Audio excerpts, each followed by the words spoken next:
Thank you for being here today. Merci de vous être rejoint à nous aujourd'hui.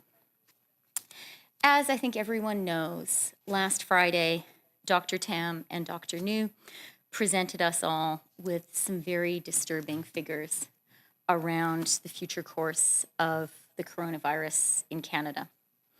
And across our country, we are seeing stronger public health measures being implemented to prevent the spread of the virus. I think all of us right now are feeling worried and anxious and just tired. We're facing a virulent second wave of COVID-19, and winter is coming.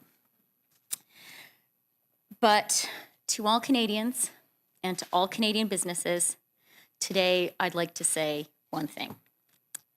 The federal government is here to support you, and together I know we're going to get through this. Jeudi dernier, le projet de loi C9 a reçu la sanction royale au Parlement, ce qui met en place des nouvelles mesures de soutien ciblées pour aider les entreprises canadiennes les plus durement touchées à traverser la pandémie. Dès aujourd'hui, les entreprises peuvent faire une demande pour la subvention pour le loyer de 65% et pour le complément de 25% en cas de confinement. La subvention salariale est aussi prolongée jusqu'à l'été prochain. Last Thursday, Bill C9 received royal assent in Parliament, putting in place urgently needed new targeted support to help hard-hit Canadian businesses make it through this pandemic. Applications for the new 65% rent subsidy and an additional 25% for businesses facing specific lockdown restrictions open today. The wage subsidy is also extended until next summer. Rent support will be paid directly to tenants and is retroactive to September 27th. This is a victory for small business owners who are struggling right now to pay the rent and cover bills, and especially for those who are required to close their doors or significantly restrict their operations because of a public health order. All of us know now that there is light at the end of the tunnel with safe and effective vaccines on the way. Ce sera tragique qu'une entreprise, un organisme de bienfaisance ou un organisme à but non lucratif qui est viable et a traversé la pandémie jusqu'à présent commence à faire défaut lorsque nous entrevoyons la lumière au bout du tunnel avec l'arrivée de vaccins sûrs et efficaces. Ces nouvelles mesures de soutien ont été mises en place pour éviter que cela ne se produise et j'en suis reconnaissante à tous ceux qui ont travaillé fort pour y arriver. It would be so tragic for any viable business, charity, or nonprofit to have made its way through most of the pandemic and then to falter just now as the end is in sight. This new support is here now to prevent that from happening, and I'm grateful to everyone involved for the speed with which we've done this. These support measures will be in place until next summer, and these are flexible measures that we can adjust going forward so that the support goes to those who need it the most. As we head into what we all know will be a difficult winter, this support is going to be crucial. Thank you, merci, et je donne la parole maintenant à Diane. Diane, s'il vous plaît. Bonjour à tous. Écoutez, je suis ici aujourd'hui, c'est pour vous parler du lancement de la subvention d'urgence du Canada pour le loyer. L'Agence du revenu du Canada est fière d'administrer la SUCL au nom du gouvernement du Canada. Je ne peux m'empêcher de souligner que la SUCL est la 7e mesure d'intervention économique en réponse à la COVID-19 que l'Agence lance depuis le début de la pandémie.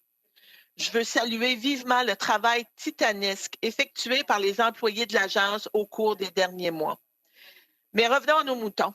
La subvention pour le loyer est l'une des nombreuses mesures économiques mises en œuvre par le gouvernement pour offrir un appui ciblé et direct aux entreprises, aux organismes sans but lucratif et aux organismes de bienfaisance canadiens, afin de les aider à naviguer la deuxième vague de la pandémie.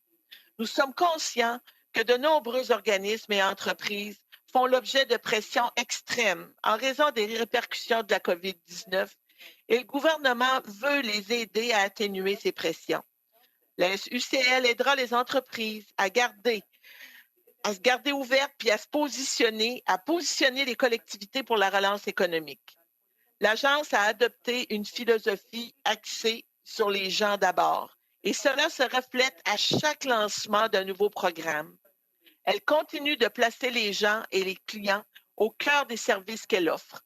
Les propriétaires et les employés d'entreprises canadiennes peuvent continuer de compter sur l'agence, surtout en ces temps difficiles.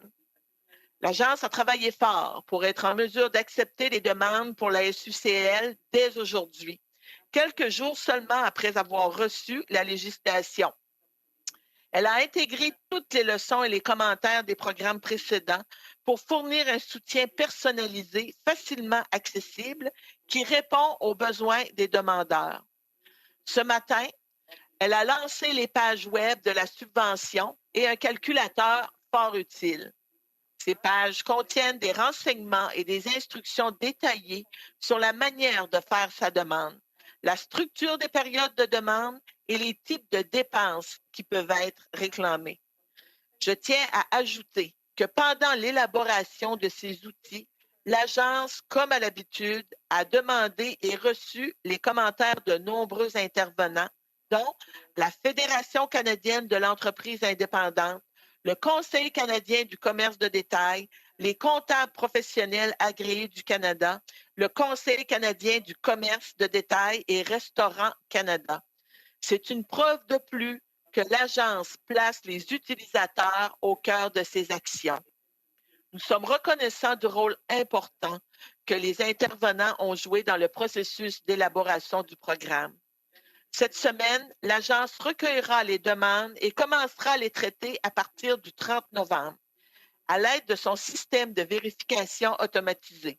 Les paiements seront faits dans les 3 à 5 jours ouvrables et les organisations inscrites au dépôt direct pourront s'attendre à commencer à recevoir leur paiement de subvention dès le 4 décembre.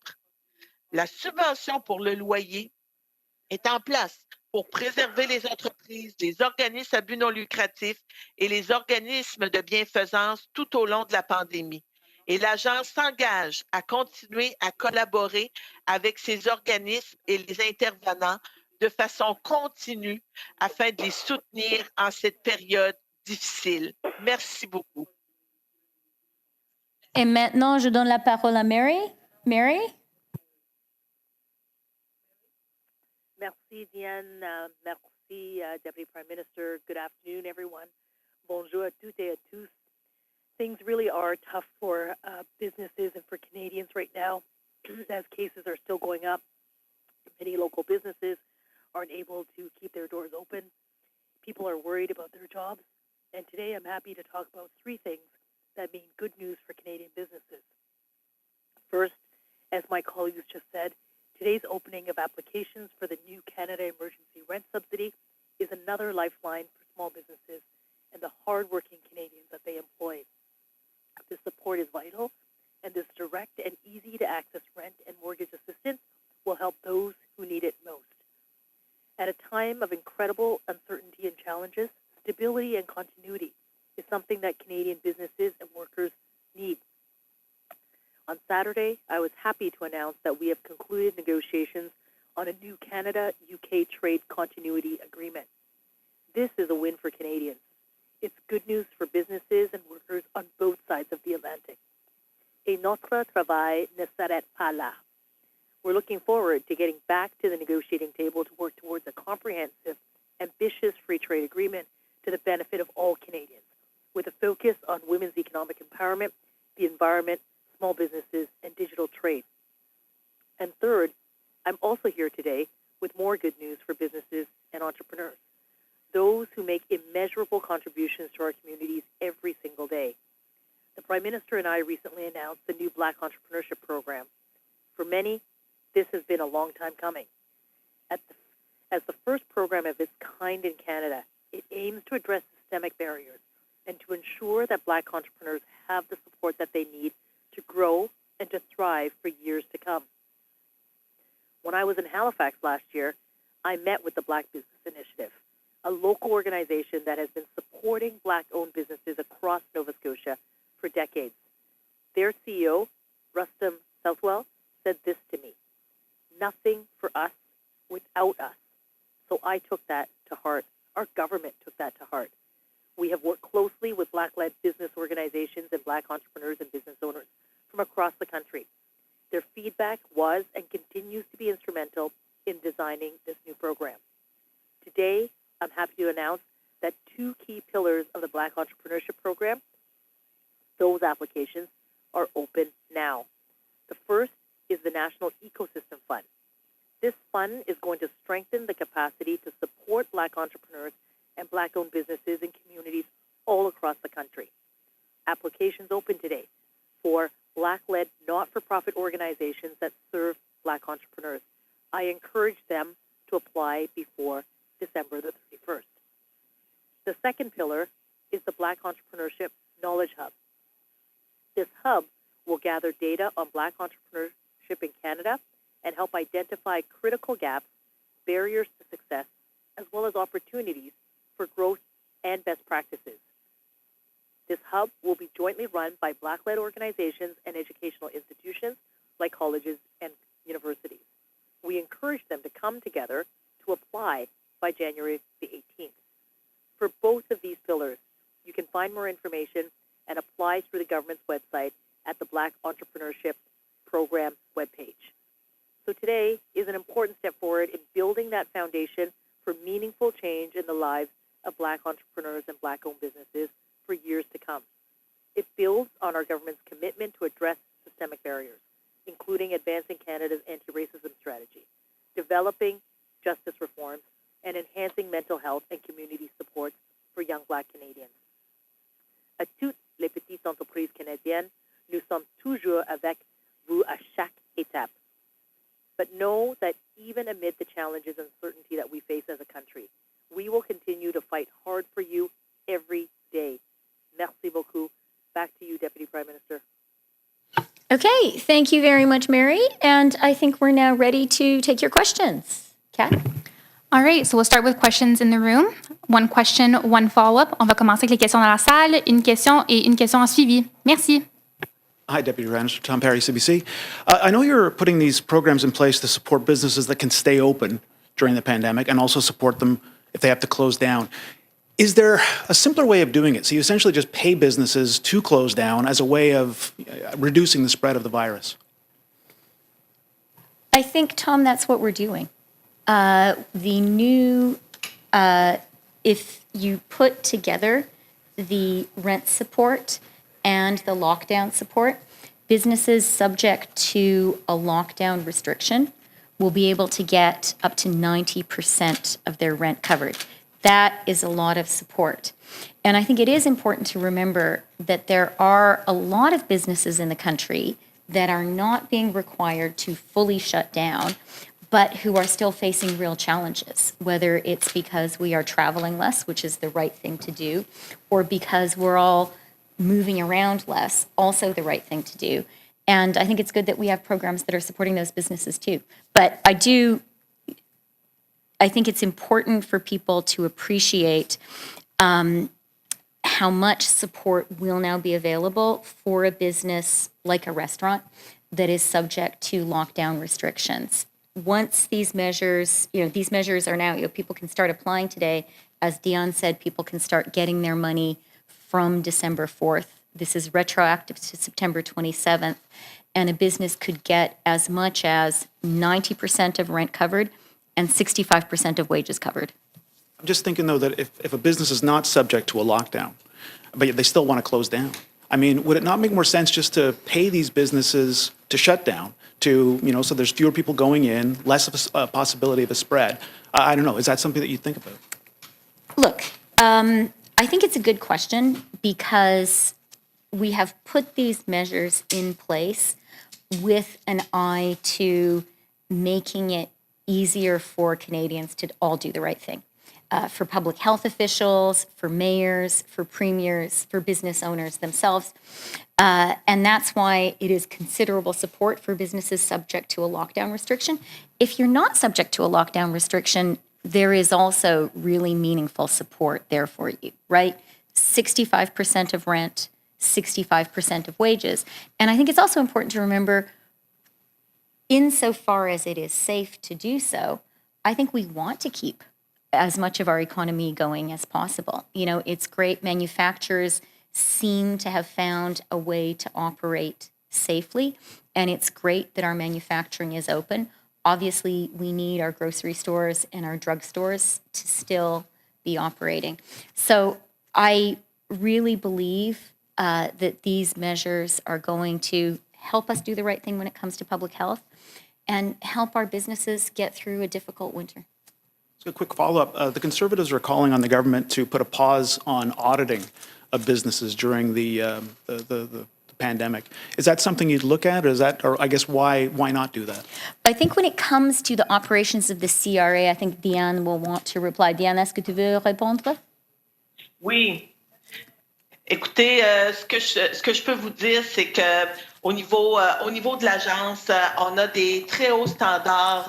On va respecter le statut d'indépendance de l'agence et l'agence, et soyez assurés que la ministre du Revenu national ne donnera pas aucune instruction à l'agence en ce qui concerne les audits et les vérifications qui sont en cours. Il en va du respect de l'intégrité de l'Agence du Revenu du Canada. C'est possible de faire une pause sur les audits? Comme je viens de vous le mentionner, l'Agence du Revenu du Canada est complètement indépendante en ce qui concerne les audits et il n'est pas question que la ministre du Revenu national intervienne au niveau des audits qui sont effectués par l'Agence. On ne demanderait jamais à un ministre d'intervenir dans des enquêtes de la GRC. Il en va exactement de même concernant les audits. Il n'est pas question que la ministre du Revenu national ou que le gouvernement du Canada interfère dans les audits qui sont menés par l'agence. I'll just remind everybody there's one question, one follow-up. Thank you. Glenn McGregor, CTV News.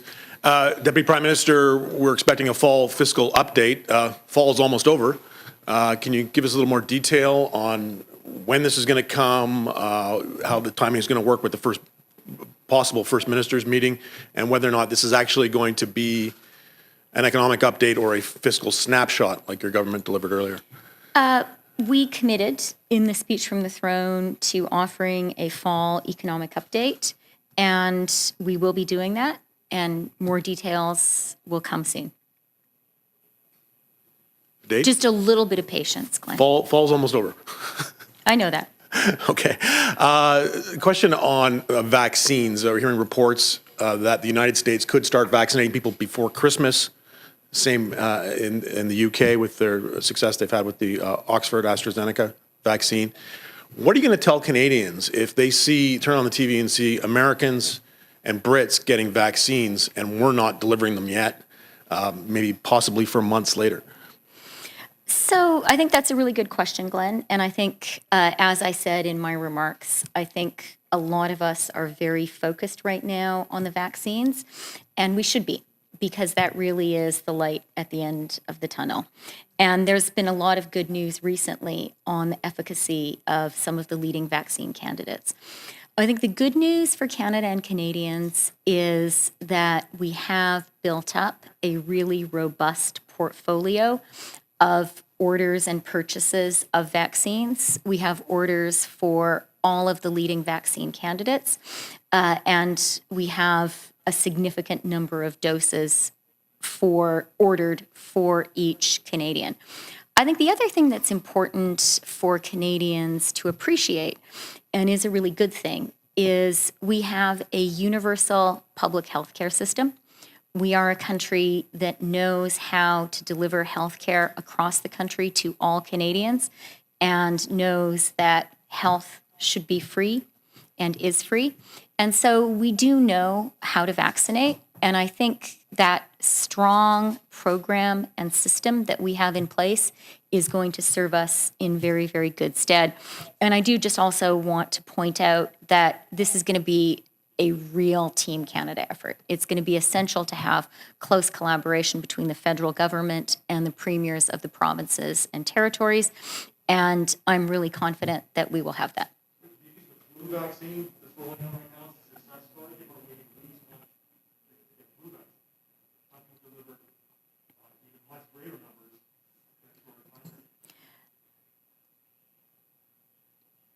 Our public healthcare system, which I think Canadians are rightly proud of, is very effective at delivering free care to all Canadians. And I know that there will be a lot of focus by all levels of government on rolling out these vaccines safely and effectively. Chris Reynolds, Canadian Press. In hotspots around the country, some folks are questioning just how fair it is that small businesses have to close their doors while big box stores generally get to stay open, and not only stay open, but often take some of the business that might have gone to those entrepreneurs on Main Street. I'm wondering, should governments be setting rules around what those big box stores, or just stores that are allowed to remain open, can sell so that not as much business is siphoned off from those smaller businesses? That is a really good question, Chris, and it's something that I've heard a lot about from entrepreneurs around the country. As you know, decisions on lockdowns and public health orders are made by premiers, they're made by mayors, and they're made by public health officials at the local level. And that's how it should be, because our country is vast and there's not going to be a one-size-fits-all policy for Canada. But speaking to the concern at the heart of your question, what I will say is our government really appreciates the importance of small business, of local, often family-owned businesses, how important they are to our economy, huge source of employment, and how important they are to our communities, to our society. And that's why the measures that businesses can start applying for today, together with the CEBA top-up, an extra $20,000, $10,000 of which will be forgivable, those are really about providing the support to small businesses that they need. And I'll say one more thing, which is all of us can support small businesses in our community too. We can support local small businesses by choosing to patronize the ones next door, maybe by ordering takeout from those restaurants that have had to close their indoor dining. I'm also wondering what data you've seen that really points toward the idea that small businesses are hotbeds of transmission. If we're forcing all these folks to close their enterprises, I would think that there'd be some hard data at the bottom of that. For example, Ontario has only spotted or cited 119 businesses that are or 119 cases of COVID that can be traced back to retail settings. I'm wondering what data you have that makes you question the idea that retail stores should be open. So, as you know very well, Chris, the decisions about restrictions are made locally and very much on the advice of our public health officials across the country. I have a lot of confidence in our public health officials. I know how hard it is to be a business, particularly a business that got through a difficult summer, a difficult spring, was able to reopen in the summer, and in many parts of the country is today facing additional restrictions. I really get how heartbreaking that is. what we know about COVID is that this is a social virus. It's a virus that thrives when people are together. It's a virus that thrives when each one of us has more social interactions. And so the way to stop the virus while we wait for the vaccines is to limit our social interactions. We know that that works. And unfortunately, there are some commercial activities that require more social interaction than others. It's not because some businesses are more worthy or less worthy. I think it's not really about whether people are doing the right thing or not. I think businesses across the country have been working so hard to make their businesses safe for themselves, their employees, and their customers. It's just the nature of the virus. And we know the surefire way to stop it is to limit our social interactions. And I think that's what we all really need to do. We saw the frankly horrifying projections from Dr. Tam and Dr. New on Friday. We all need to pull back. We need to do that for ourselves, for our families, for our neighbors. And I have a huge amount of respect for the premiers, the mayors, the public health officers across the country who have taken the agonizing decision to restrict business activity to help us all limit our social interactions. It is absolutely the right thing to do. They have the full support of the federal government, and that's why I'm so pleased that we are able today to open up applications for this economic support for businesses to get them through. All right, we'll now turn to questions on the phone. Operator? Thank you. Please press star 1 at this time if you have a question. Veuillez s'il vous plaît appuyer sur étoile 1 maintenant pour poser une question. The first question is, la prochaine question est de Raymond Filion de TVA. Please go ahead, à vous la parole. Merci beaucoup. Bonjour, une question pour la vice-première ministre, Mme Freeland. J'aimerais faire suite à la question de mon collègue Glenn il y a quelques minutes au sujet de la vaccination. Comment expliquez-vous que la vaccination au Canada va commencer plus tard par rapport aux États-Unis, en Allemagne et au Royaume-Uni, entre autres? Vous avez parlé, votre gouvernement, du premier quart de 2021 pour le début des vaccinations, alors que ces pays disent qu'ils seront prêts, eux, dès la mi-décembre. Comment expliquer le retard du Canada? Merci pour la question. Concernant la vaccination, je veux commencer avec la chose que je pense est la plus importante, et c'est que notre gouvernement, le fédéral, a des contrats à acheter les vaccins, tous les candidats les plus réussis. Le Canada a un groupe des vaccins, un groupe des achats qui inclut tous les vaccins qui ont des bons résultats et qui inclut tous les autres candidats sur lesquels on pense aura une réussite. Alors, c'est une bonne chose. Notre pays est très, très bien positionné en ce qui concerne les vaccins et avoir les vaccins nécessaires.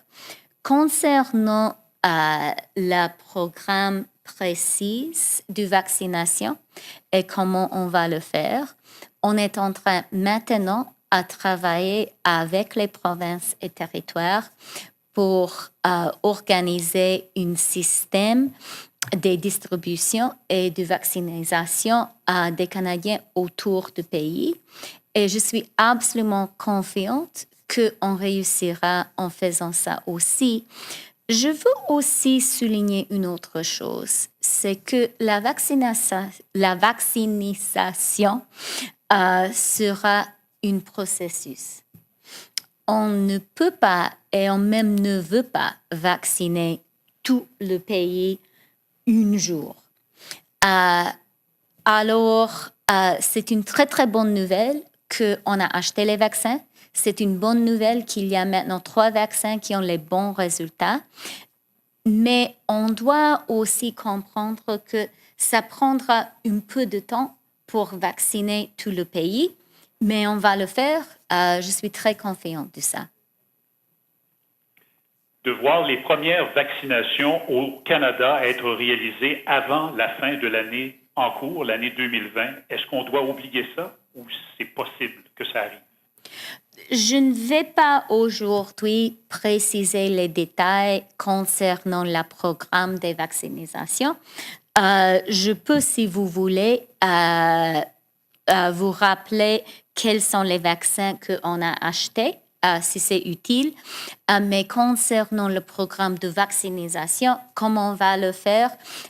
On est en train maintenant de confirmer les détails avec les provinces et territoires. C'est un processus assez compliqué, comme vous savez, et on doit travailler en étroite collaboration entre les provinces et territoires et le fédéral. Mais on est en train de le faire et on va le faire. Thank you. Merci. The next question is from, la prochaine question est de Catherine Lévesque de la Presse canadienne. Please go ahead, à vous la parole. Oui, bonjour. Ma première question est pour Mme Lebouthillier. Je me demandais, est-ce qu'il y aurait eu moyen pour vous d'offrir la subvention là, pour le loyer de façon rétroactive? Et est-ce que vous avez demandé à vos fonctionnaires si c'était possible et qu'est-ce qu'ils vous ont répondu? C'est soit pour Mme Lebouthillier, soit pour Mme Freeland. Écoutez, ce que je peux vous dire, c'est que les périodes où les entreprises vont pouvoir demander l'aide pour le loyer, la subvention d'urgence au loyer, les périodes vont débuter à partir du 27 septembre au 24 octobre pour la première période. Et pour nous, ce qui est important aussi, c'est dans le soutien aux entreprises, c'est de pouvoir émettre les paiements rapidement. Donc, nous allons au niveau de l'Agence du revenu pouvoir traiter les demandes au moyen du système de vérification automatisé qui va nous permettre de comparer les renseignements du demandeur avec les renseignements qui figurent déjà dans les dossiers de l'agence. Mais comme mes collègues le disaient, l'importance pour nous, c'est vraiment d'être en appui et en support aux petites entreprises et aux propriétaires et à leurs propriétaires, mais aussi à leurs employés. Oui, si je peux me permettre de préciser, quand je parlais de façon rétroactive, c'est peut-être pour ces entreprises qui trouvent que c'est injuste qu'elles n'aient pas eu droit à cette aide qui commence aujourd'hui lors de la première vague, par exemple. Je me demandais, est-ce que vous avez tenté de changer les choses pour que ces entreprises qui attendent cette aide-là depuis des mois y aient accès? Certaines entreprises, par exemple, comme vous le savez, n'ont pas pu bénéficier de la première subvention parce que leurs propriétaires d'immeubles ne voulaient pas les aider. Oui, mais il y a des programmes qui ont quand même été mis en place avec Développement économique Canada, avec aussi les différents, au niveau de différents ministères. Mais comme je le mentionnais, l'aide va être apportée, on commence, la première période débute à partir du 27 septembre et va se poursuivre jusqu'en juin 2021 pour le support aux entreprises.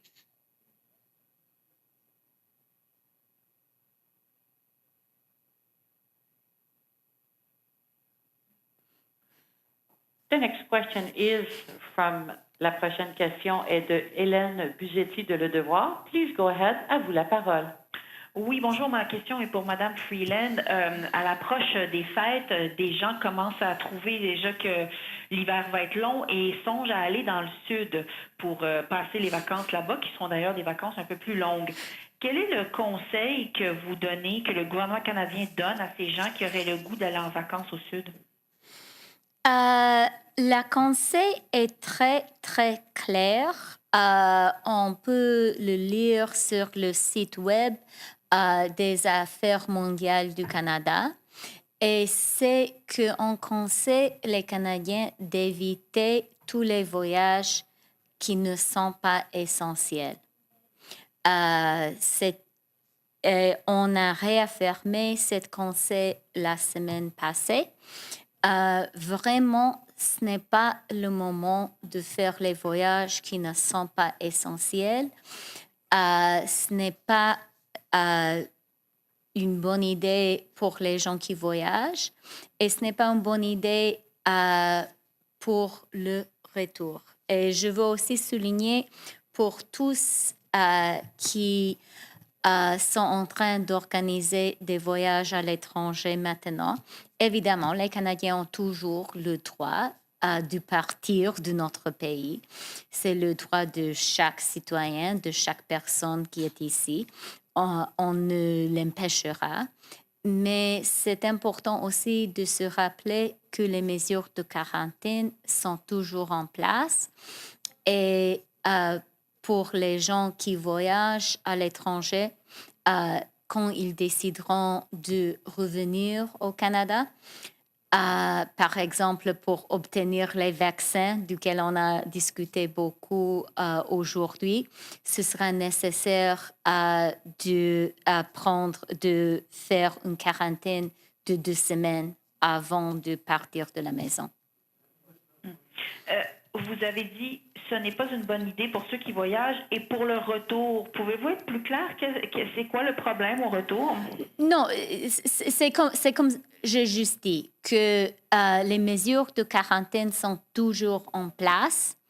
Alors, si les gens choisissent de voyager, ce sera nécessaire de faire une quarantaine après le retour au Canada. So on the question of people choosing to travel outside the country, the advice from Global Affairs is very clear. It's on the website. Everyone can take a look. And it was just updated and reaffirmed last week. And that is, there is clear advice to all Canadians not to undertake any non-essential travel. I would also remind people who do choose to travel outside the country that our quarantine measures are still in place, and anyone who chooses to travel and then wishes to come back home, as we do when we make trips, upon returning to Canada, the current rules are that there is a mandatory 14-day quarantine period. And Okay. that will be very strictly enforced. We'll take one more question from the phone, and that'll be the last question for today's press conference. Thank you. The next question is from, la prochaine question est de Christopher Nardi from National Post. Please go ahead, à vous la parole. Rebonjour, Madame Lebouthillier. Je voulais revenir rapidement sur ce que vous disiez tantôt au sujet de la demande des conservateurs de suspendre le projet d'audit envers les entreprises et les subventions salariales. Est-ce que vous pensez que vous auriez ce pouvoir-là, le cas advenant, parce que c'était une demande finalement adoptée par la Chambre, mais est-ce que c'est même quelque chose que vous pourriez faire? Écoutez, comme je l'ai mentionné, l'agence est complètement indépendante en ce qui concerne les audits et le travail de vérification. Et c'est vraiment important de respecter le travail de l'agence. Et je ne ferai pas, contrairement à ce que les conservateurs ont fait lorsqu'ils étaient au pouvoir, d'intervenir et de s'attaquer à des organismes environnementaux, de s'attaquer à des gens là, qui n'étaient pas en accord avec leur position. Il est hors de question que notre gouvernement fasse la même chose que les conservateurs. Fait qu'on va vraiment respecter le travail qui est fait par l'agence, ce qu'elle fait d'ailleurs très bien. Et en suivi, est-ce que vous avez des résultats de ce projet-là? Est-ce qu'on sait, est-ce qu'ils ont trouvé des problèmes, des enjeux de fraude dans ce programme-là? Est-ce qu'on peut s'attendre à un projet plus large d'audit dans ce cas-là?